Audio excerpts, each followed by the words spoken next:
Concepto y evolución histórica de la obligación. La obligación es un vínculo establecido por el derecho que nos obliga a cumplir una determinada conducta. En términos semejantes se definen las instituciones de Justiniano. La obligación es un vínculo jurídico por el que somos constreñidos con la necesidad de pagar alguna cosa según las leyes de nuestra ciudad.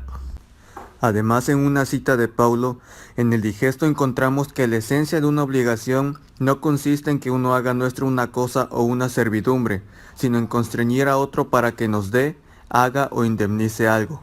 Según el autor italiano Bonfante, el concepto de obligación debió haber aparecido en el campo de los delitos. La responsabilidad penal implicaba el sometimiento del infractor, quien quedaba obligatus, es decir, sometido a la víctima. Tanto el ladrón como el que pedía algo prestado quedaban obligados con su propia persona. Más que tener un significado patrimonial, la obligación implicaba un sometimiento personal. Así, por ejemplo, al celebrarse un préstamo solemne por medio del nexum, se creaba una dependencia de carácter físico entre acreedor y deudor. Este sometimiento físico ocasionaba que en caso de incumplimiento el deudor pudiera perder la libertad e incluso la vida, situación por demás primitiva e injusta que fue corregida en gran parte en el año 326 a.C. por la Lex Poetelia Papiria, que prohibía la venta y el derecho de dar muerte al deudor incumplido, estableciendo además la circunstancia de que una persona solo respondiera con sus bienes por aquellas obligaciones que hubiera contraído, salvo que éstas provinieran de un delito. Es a partir de este momento cuando aparece el concepto de obligación como un lazo o vínculo jurídico entre los sujetos de la misma, por el cual el acreedor tiene derecho a determinada conducta que el deudor debe realizar. Refiriéndonos al deudor, podemos diferenciar dos aspectos distintos de la obligación: debitum o deuda, es decir, el deber de cumplir, y obligatio o responsabilidad, o sea, la sujeción en caso de incumplimiento. Elementos de la obligación. El primer elemento de toda obligación son los sujetos. Sujeto activo o acreedor, que tiene derecho a la conducta del sujeto pasivo o deudor, quien tiene el deber jurídico de cumplir con ella. En otras palabras, el acreedor es titular de un derecho personal o de crédito, en virtud del cual se le faculta la conducta de otra persona, la del deudor, quien a su vez debe cumplir con ella. Este derecho personal o de crédito que tiene el acreedor es un derecho subjetivo, ya que implica un facultamiento de conducta. Es también un derecho relativo, en tanto no autoriza la conducta propia sino la ajena, la del deudor, quien debe hacer algo en relación con el acreedor. El derecho del acreedor se puede exigir con una acción personal actio in personam y solo es oponible a una persona específica, al deudor, que es el único que puede violarlo. Cualquiera de los sujetos de la obligación podrá estar integrado por una o varias personas, lo cual en nada altera su esencia. Entre los sujetos activo y pasivo existe el vínculo jurídico que constituye la obligación y que los une. En segundo lugar tenemos al objeto, que es el otro elemento de la obligación. Está constituido por la conducta o comportamiento que el deudor debe observar en favor del acreedor y puede consistir en un dare, facere, praestare, non facere o pati. El término dare se utiliza para referirse a la transmisión de dominio de alguna cosa, es decir, hacer al acreedor propietario de algo. El término facere se refiere a toda conducta que consiste en un acto positivo, un hacer. El término praestare se emplea para aludir al contenido de la obligación en general. Por otro lado, la conducta negativa del deudor configurada por un non facere o un pati consiste en abstenerse de algo, es decir, no hacer o tolerar. Clasificación de las obligaciones. Son obligaciones en las que ya sea el acreedor, ya sea el deudor o ambos a la vez, no estén individualizados al momento de constituirse la obligación y las calidades de acreedor y deudor recaigan sobre las personas que se encuentren en determinada situación. En las obligaciones parciarias, mancomunadas o a prorata, cada uno de los sujetos tiene derecho solamente a una parte del crédito en el caso de que existan varios acreedores. Cada uno de ellos solo deberá pagar una parte de la deuda si es que existen varios deudores. En las obligaciones correales o solitarias, a diferencia de lo que sucede con las mancomunadas, cada acreedor tiene derecho al crédito íntegro o cada deudor debe pagar la deuda en su totalidad. El pago efectuado por uno de los deudores extingue la obligación y libera a los demás.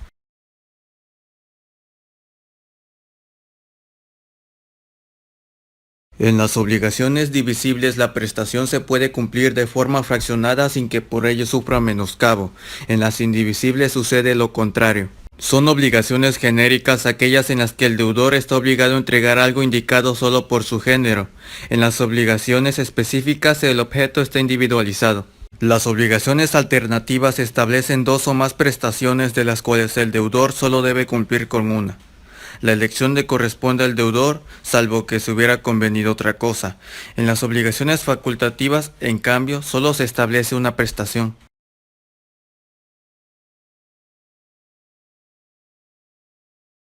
Son obligaciones civiles aquellas que están dotadas de acción para exigir su cumplimiento, en tanto que las obligaciones naturales no están provistas de un medio judicial para obligar al deudor a cumplir. Fuentes de las obligaciones.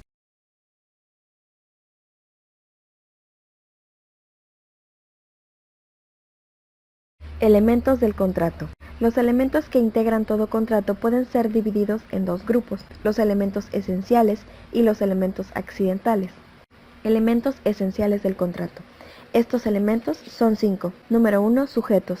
Podrá ser sujeto de contrato toda persona en goce de plena capacidad jurídica y que por disposición legal no esté incapacitada para realizar un acto determinado. Número 2. Consentimiento. Entendido por él la congruencia existente entre las voluntades declaradas por los sujetos, teniendo que existir por tanto una clara y lógica relación entre la voluntad de los sujetos y la declaración expresa de la misma. El consentimiento puede estar viciado por distintas causas que son error, dolo, intimidación o lesión. Número 3. Objeto. Sabemos que el objeto de toda obligación es la realización de determinada conducta por parte de uno de los sujetos, consistente en un dar, hacer o prestar. Número 4. Causa. Se entiende por causa la motivación que tiene toda persona para realizar un negocio jurídico. Número 5. Forma. Es el último de los elementos esenciales y consiste en aquellos requisitos a que debe ajustarse la relación contractual. En otras palabras, es el molde que configura cada contrato. Elementos accidentales del contrato. Número 1. Condición. Es un acontecimiento futuro de realización incierta. Independientemente de su carácter suspensivo o resolutorio, la condición puede ser de tres tipos: potestativa, casual o mixta. Número 2. Término. Es un acontecimiento futuro de realización cierta, del cual depende la entrada en vigor o la cancelación de los efectos de un negocio jurídico. Número 3. Modo o carga. Es un gravamen impuesto a una persona en un acto de liberalidad, en una donación, legado o manumisión. Clasificación de los contratos.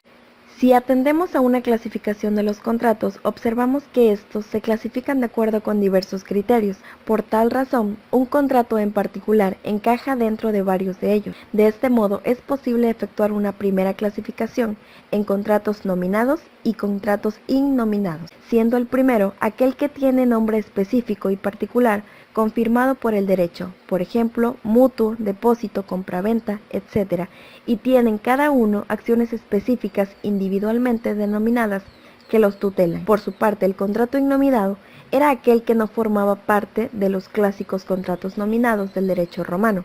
El término podía referirse a cualquier convención que quedara fuera de este grupo, pero por sus consecuencias se han reducido a 4 clases. Número 1. Doy para que des. Do ou des. Número 2.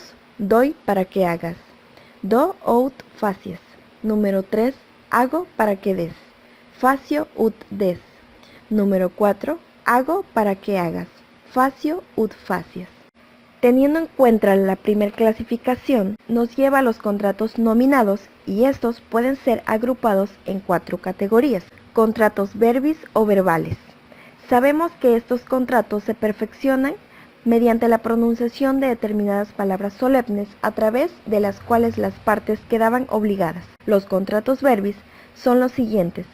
Número 1. Negocios per aes et librans. Se trata en realidad de una forma de llevar a cabo diversos tipos de negocios jurídicos, mediante la cual durante los primeros tiempos de Roma y con el pronunciamiento de determinadas palabras solemnes, la utilización de una balanza y de un pedazo de bronce, se efectuaba el negocio deseado por las partes. Número 2. Dictio dotis. Consiste en la promesa que efectúa un paterfamilias respecto de la dote que le entregará a su hija en el momento en que ésta contraiga matrimonio. Número 3. Promisio iurata liberti. Por medio de ella, el esclavo manumitido se comprometía a determinadas cosas hacia su antiguo amo. Número 4. Stipulatio. Es el más importante de este grupo de contratos y tenía infinidad de aplicaciones, ya que su objeto podía ser prácticamente cualquier prestación. Contratos literis o escritos. Estos contratos, como ya sabemos, eran aquellos que se perfeccionaban mediante el uso de determinada forma escrita. Dentro de ellos encontramos, número 1, nómina transcriptia. Son los más antiguos y eran aquellos que se consignaban en los libros de contabilidad del acreedor. Número 2. Síngrafos y quirógrafos. Los síngrafos y los quirógrafos son contratos más recientes y probablemente tengan su origen en el derecho griego. Los síngrafos se redactaban por partida doble, quedándose una copia en poder del acreedor y la otra en poder del deudor. En cambio, los quirógrafos constaban en un solo ejemplar que permanecía en poder del acreedor. Contratos re o reales. Estos contratos se perfeccionaban mediante la entrega de la cosa, pues solo después de entregado el objeto, quien lo recibe queda obligado a restituirlo. Estos contratos son los siguientes. Número 1. Mutuo. Es un contrato unilateral gratuito y de estricto derecho al que también podemos llamar préstamo de consumo. Número 2. Comodato. También llamado préstamo de uso.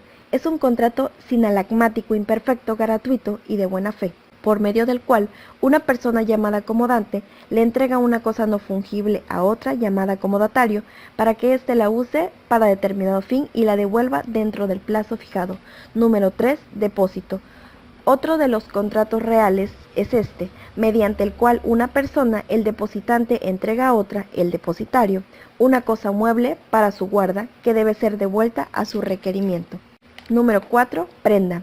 El último de los contratos reales es la prenda, por medio del cual un deudor o tercera persona entrega una cosa a un acreedor, al que llamaremos acreedor prendario, para que la guarde en garantía en un derecho que éste tuviese en contra del primero. Contratos consensu o consensuales. Estos contratos se perfeccionan por el simple acuerdo de las partes.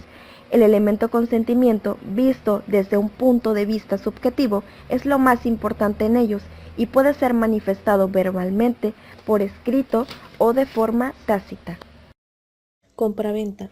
La compraventa puede ser definida como aquel contrato de buena fe por medio del cual una persona llamada vendedor se obliga a transferir a otra llamada comprador la posesión libre, completa y duradera de una cosa determinada mediante el pago de una cantidad cierta y en dinero. El acuerdo de las partes debe recaer sobre dos cosas fundamentales: la cosa vendida y el precio pagado por ella.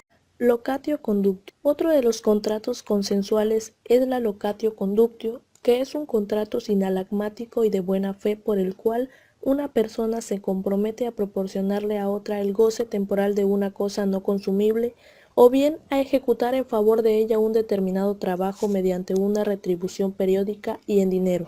Tiene 4 modalidades diferentes. 1. Locatio conductio rerum, arrendamiento. 2. Aparcería. 3. Locatio conductio operarum, contrato de trabajo. 4. Locatio conductio operis, contrato de obra. Mandato. El mandato es también un contrato consensual, además es un contrato sinalagmático, imperfecto y de buena fe. Podemos definirlo como el contrato en virtud del cual una persona, el mandante, le encarga a otra, el mandatario, que realice determinado acto por cuenta e interés de aquel. Sociedad. La sociedad es el último de los contratos consensuales, además es un contrato sinalagmático y de buena fe por el cual dos o más personas llamadas socios se obligan recíprocamente a aportar bienes o trabajo para alcanzar un fin lícito de utilidad común. La sociedad tuvo un gran desarrollo en Roma, probablemente por el paterfamilias acostumbraba a administrar sus bienes a través de la división de que de ellos hacía en peculios entre sus hijos o entre sus esclavos. Solo en 3 casos reconoció el derecho romano a la sociedad, societas, como persona jurídica con capacidad de goce y de ejercicio independientemente de la personalidad y de la capacidad de cada uno de los socios. Contratos innominados. Los contratos innominados aparecieron con el reconocimiento de determinadas convenciones que no figuraban en la lista tradicional de los contratos. Son figuras que se apartan de los contratos típicos de derecho clásico y que en atención a la naturaleza de la prestación y contraprestación se agrupan en 4 clases distintas. Des, doy para que des, doy para que hagas, hago para que des y hago para que hagas. Como ejemplos más frecuentes de los contratos innominados es posible nombrar los siguientes. Permuta. Contrato por el cual un contratante transfería al otro la propiedad de una cosa para que éste le transmitiera la propiedad de otra. Contrato estimatario. Contrato por el cual el propietario de una cosa, después de evaluarla o estimarla, la entregaba a otra persona con el fin de que la vendiera y le entregara un precio o se le devolviera si la venta no se realizaba. Precario. Una persona o petición de otra le concedía el uso de una cosa para que la devolviera en el momento en que se le reclamara. Transacción. Las partes haciéndose concesiones recíprocas terminaban una controversia presente o evitaban una futura. La transacción debía reunir los siguientes requisitos. Primero, que existiera un derecho incierto y segundo, que hubiera concesiones recíprocas. Delitos privados. Los delitos, como ya sabemos, son una de las 4 fuentes principales de las obligaciones según Justiniano. El derecho romano distinguió entre los delitos públicos, crimina, que afectaban el orden social, se perseguían de oficio y se castigaban con penas públicas, y los delitos privados, delicta, perseguidos a iniciativa de la parte ofendida, castigados con una multa privada otorgada a favor de la víctima. Delitos privados del derecho civil. Robo. El robo estaba configurado por todo acto que implicara un aprovechamiento doloso de una cosa con el fin de obtener una ventaja, robándose la cosa misma o su uso o su posesión. Daño en propiedad ajena. El acto ilícito realizado por una persona con o sin intención y que ocasionara un perjuicio a otra, configuraban el delito de daño en propiedad ajena. Lesiones. La palabra injuria se empleó en 2 sentidos, uno amplio para designar todo acto contrario o derecho y otro restringido que aludía a todo acto que implicara una lesión física o moral de la persona humana. Delitos privados del derecho honorario. Rapiña. Se entendía por rapiña un robo cometido por violencia. Intimidación. La intimidación ya fue estudiada como vicio del consentimiento. Dolo. También la actio doli era una acción penal por el simple importe en el daño. Fraude a acreedores. Este delito comprendía aquellos actos realizados intencionalmente por el deudor para caer en insolvencia. Cuasicontratos. Entre las 4 fuentes principales de las obligaciones tenemos también el cuasicontrato, ya que el derecho romano consideró que aquellas obligaciones que no provenían propiamente de un contrato, pero que tampoco derivaban de un delito. Gestión de negocios. El acto de administración de intereses ajenos realizados sin encargo de su titular constituía la gestión de negocios. Enriquecimiento ilegítimo. El enriquecimiento ilegítimo se daba cuando una persona obtuviera su ganancia a costa de otra sin que mediara una causa jurídica, es decir, cuando dicha ganancia proviniera de una relación jurídica injustificada.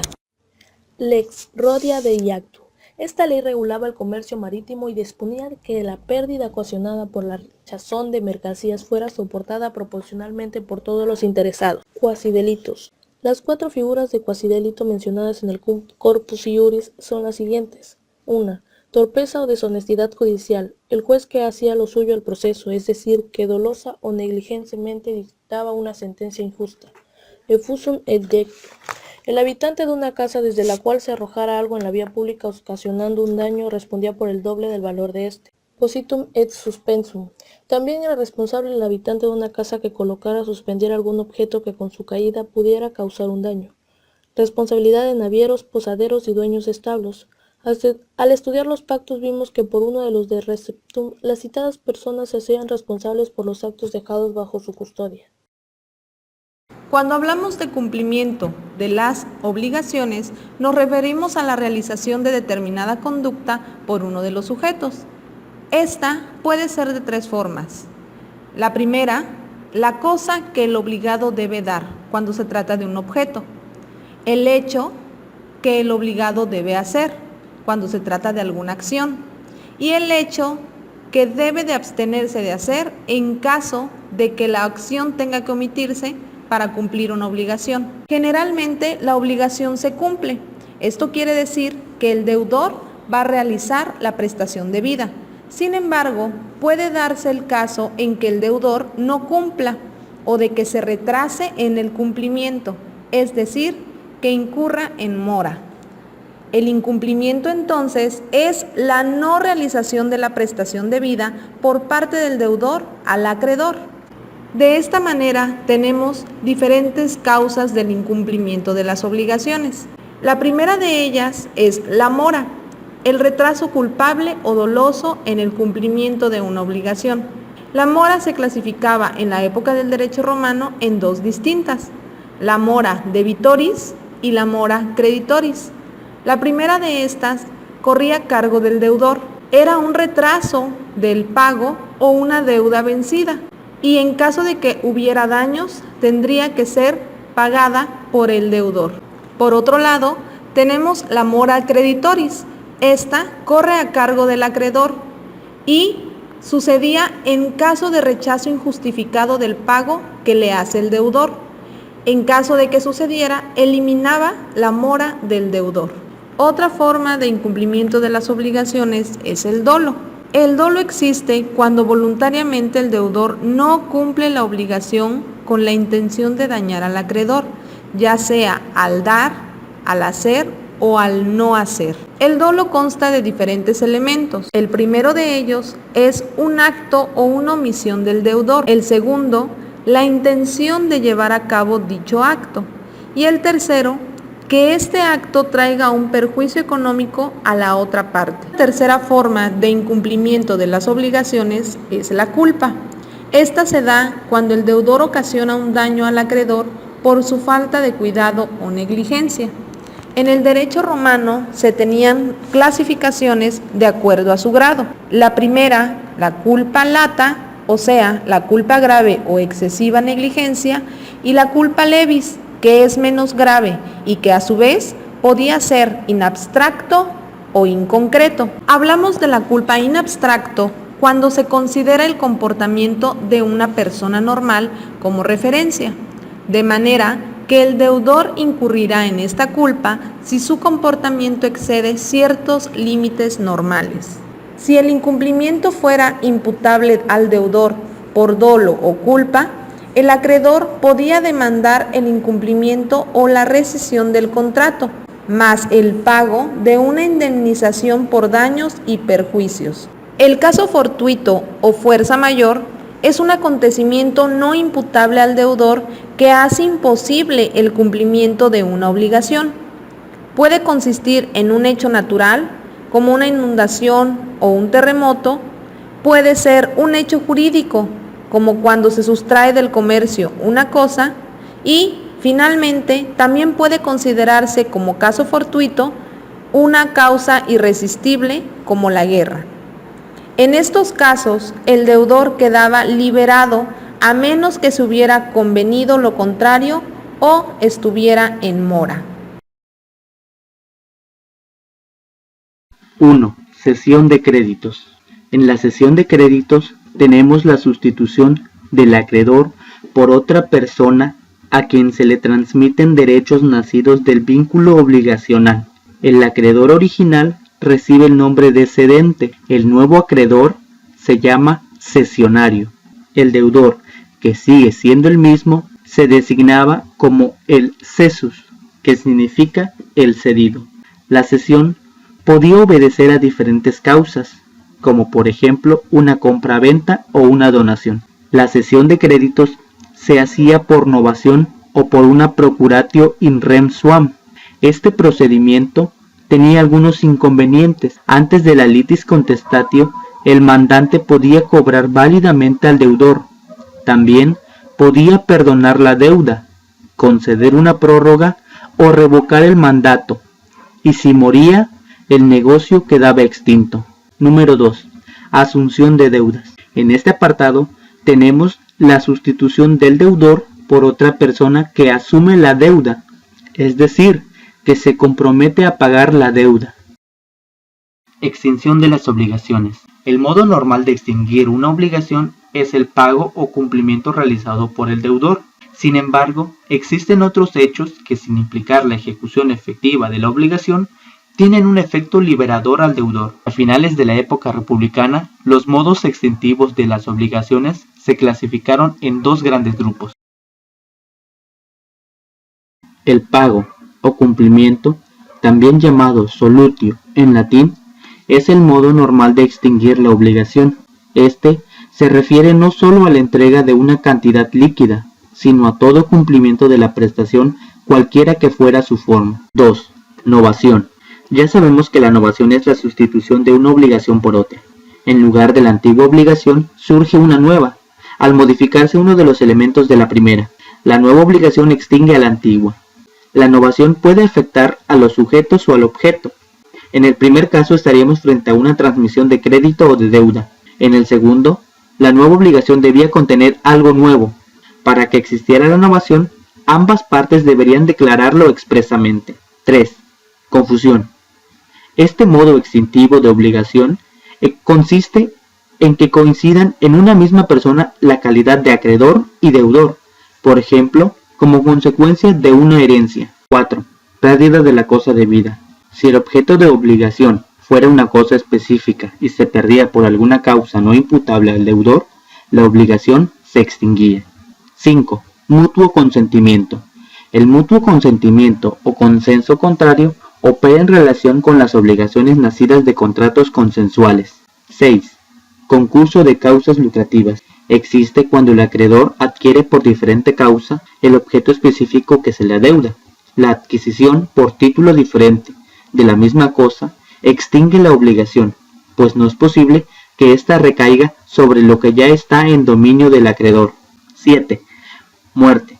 Algunas obligaciones se extinguen por la muerte de uno de los sujetos. Este es el caso de las obligaciones que nacen de delitos y de algunos contratos. Medios extintivos que operan ope exceptionis. A. Compensación. En la compensación encontramos la extinción simultánea de dos deudas, hasta por su diferencia.